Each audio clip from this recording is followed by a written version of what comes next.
Olá, tudo bem? Eu me chamo Pedro, estou aqui com a missão extremamente difícil de falar de Mário Rodrigues, um ser humano imenso, um grande mestre, um grande professor, e que eu tenho a honra de dividir a missão de educar.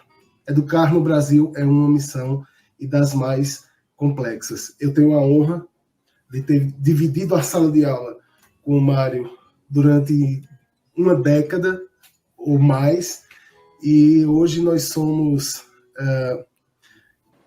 compadres de luta pela cultura. Temos um projeto, uma intervenção cultural no YouTube, e a gente procura levar a cultura, debates importantes sobre literatura, música, cinema, para que as pessoas tenham uma base de debate, uma base de discussões a partir da cultura. A Bildung alemã, que a gente sempre conversa a respeito. Falar da literatura de Mário é um tanto quanto enobrecedor, porque é uma literatura que nos ensina muita coisa. A parte, as personagens complexas, misteriosas, com finais arrebatadores nas histórias, é importante salientar que a leitura dos livros de Mário, eu tenho 3 aqui nas mãos, 3 livros que me proporcionaram emoções muito fortes, mas a parte dessas emoções, essas tramas tão complexas e cheias de surpresa, eu gostaria de destacar o quão Mário permanece professor nestes livros, nos ensinando muito. Mário derrama todo o seu conhecimento nessas histórias, e isso faz desses livros algo muito rico. E, para além disso, um dos elementos que me chamam mais a atenção na literatura de Mário é a capacidade que esses livros, esses contos, esses poemas têm de nos fazer viajar. Lendo Mário, eu já caminhei por Montmartre, por Paris, conhecendo detalhes da arquitetura, detalhes das grandes personagens daquela cidade. Lendo Mário, eu já viajei pelo sertão de Pernambuco. Eu vi a minha cidade, Garanhuns, com olhos muito apurados. Lendo Mário, eu vi os problemas sociais de governos passados. Eu vi um pai tentando se matar porque perdera a esperança naquele governo que surrupiou a poupança dos trabalhadores. Lendo Mário, eu senti a emoção do futebol. Lendo Mário, eu vi o amor tão profundo que é necessário escafandros para poder respirar a partir dele. Lendo Mário, eu me conheci, entendi que na minha vida também havia uma receita para se fazer um monstro. E guardada as devidas proporções da maldade, eu também me formei monstro a partir de quase os mesmos elementos. Eu me vi na literatura de Mário. Um dos pontos mais interessantes e mais fortes que eu acho na literatura dele é a forma como ele nos passa uma reflexão ontológica que faz parte do nosso ser. Em um dos seus livros ele diz: viver, aliás, é extrapolar. Extrapolamos o útero, o umbilical cordão, a nossa casa, depois a nossa família, depois o mundo. Alguns. Mário, você é um desses alguns que consegue extrapolar o útero e extrapolar o mundo. O mundo é teu, irmão. Um abraço. Pois é, Marcelo. O que dizer, né, de um depoimento desse do meu grande irmão, do meu grande amigo Pedro Henrique? Olha, Pedro é um sujeito fortão assim, parece um armário.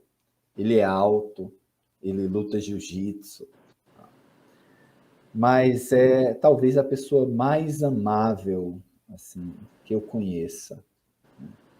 Pedro é uma pessoa assim diferenciada mesmo, uma pessoa especial, assim um amigo no que você precisar.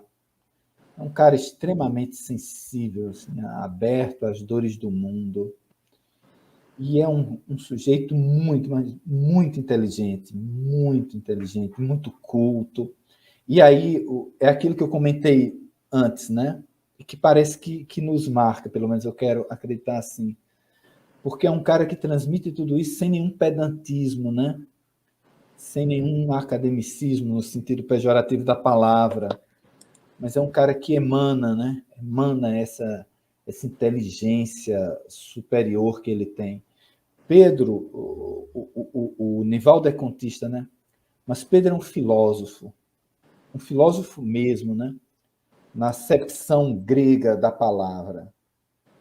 É um cara que pensa a vida, é um cara que ama o saber, um cara que questiona, transforma, etc. E não obstante esse tamanho gigantesco dele que eu comentei, o coração de Pedro ainda é maior. É um ser humano excepcional. Se um dia a humanidade passar por um processo mesmo de evolução e ficar num estágio melhor, a humanidade vai chegar no estágio de Pedro. Porque é um sujeito assim que me orgulha muito estar do lado dele nessa trajetória aí da educação, nessa trajetória da cultura e da vida. E o que Pedro fala da minha literatura me deixa muito orgulhoso, porque Pedro acabou se tornando um dos meus principais leitores, né? Primeiro porque ele disse que o livro da vida dele, é o Receita para se Fazer um Monstro. Tudo bem que eu tive que pagar caro por esse depoimento, mas, voltando a falar sério, Pedro disse que e você escreveu um livro, né? Uma pessoa com esse nível de cultura e sensibilidade diz que é o livro de cabeceira dele, o livro da vida dele, me deixa realmente assim cheio de jactância, cheio de orgulho, etc. Mas isso que Pedro diz me deixa muito feliz, porque é uma das minhas pretensões mesmo, enquanto escritor. Porque você sabe, Marcelo, que o ser humano, do ponto de vista tecnológico e científico, talvez ele tenha dois grandes sonhos. Esses talvez sejam os dois grandes sonhos do ser humano no plano tecnológico e científico, que é criar a máquina do tempo, a possibilidade de você ir para o futuro ou você ir para o passado. Tem vários filmes, né, sobre isso. É um dos grandes desejos do ser humano, a máquina do tempo.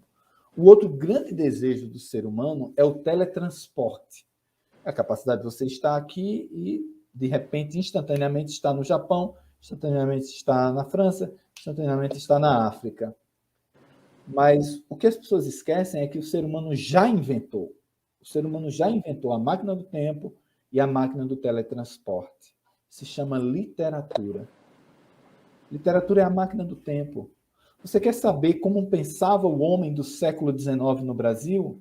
Pegue uma máquina do tempo chamada Machado de Assis, Dom Casmurro, Quincas Borba.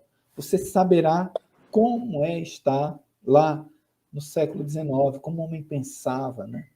Naquela cena que eu costumo usar com meus alunos, do Rubião, personagem do Machado em Quincas Borba, falando de Sofia, que é linda e maravilhosa e sedutora. Sabe o que é que o Quincas diz? O Rubião diz, né, no Quincas Borba? Ele diz assim, mas que braços Sofia tinha, dá vontade de pegar e morder aqueles braços. Porque aí você entende como era a mentalidade do homem do século XIX, né? As mulheres se vestiam de maneira, com vestidos muito mais longos, então sobrava para o sujeito olhar e desejar os braços, né? Então você vê como essa viagem no tempo, né? E o teletransporte. Eu nunca fui, Marcelo, à África do Sul. Nunca fui à África do Sul, né? Mas eu conheço muito a África do Sul. Eu sou íntimo da África do Sul porque um dos meus escritores favoritos, que é o J.M. Coetzee, ele é da África do Sul e boa parte dos seus livros se passam na África do Sul. Então você sabe como é a África, você sabe aquela ruptura social e como pós-apartheid aquelas feridas não se fecharam plenamente. Você sabe tudo isso sem nunca ter ido lá, porque você se teletransporta quando você lê um livro como Desonra, do Coetzee. Então, a literatura já dá tudo isso. Isso que Pedro coloca, né?